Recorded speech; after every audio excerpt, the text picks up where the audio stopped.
In ogni caso sembra che ci sia disponibilità per accogliere tutti, sia chi ha diritto a stare all'interno dell'accoglienza, che sono comunque la maggior parte, sia chi è qua da più tempo e quindi ha bisogno di un altro tipo di ricovero.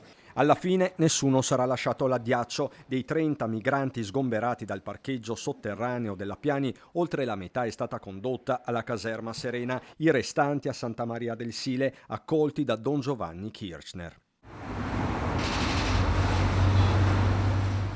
È metà mattina quando gli operai comunali, impegnati ufficialmente in un'operazione di pulizia preannunciata nei giorni scorsi, iniziano a posizionare reti in metallo così da isolare il piano mezzanino del park. Da anni un dormitorio abusivo, popolato soprattutto di persone provenienti dall'Oriente, India, Pakistan, Afghanistan.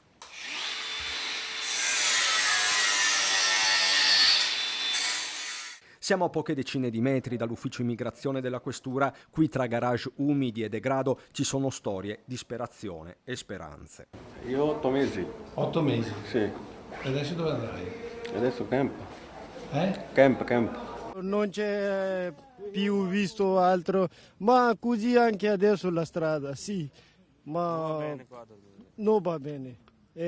Come che voglio lui aiutare di assistente sociale, comune sociale, o porpatura, o carabinieri di qua di Treviso, tutti ne chiamo per aiutare. Ma voi riuscite a lavorare oppure non? Non c'è lavoro capo Treviso, no, tre difficile trovare. Perché? Tre difficile, non c'è Perché se... lavoro, c'è la uova, dai 30 euro un giorno, 30 euro poco, prende sigarette, prende mangiare, finito.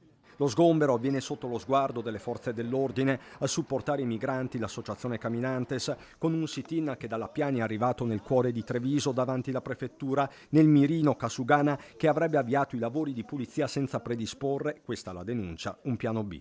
Il Comune in questo momento ha, peggiorato un problema già preesistente senza preoccuparsi di trovare una soluzione. Quando non c'è un posto, non c'è un bagno, non c'è dove che tu fare per la mangiare, la tutte, ma dove va? Un problema grave.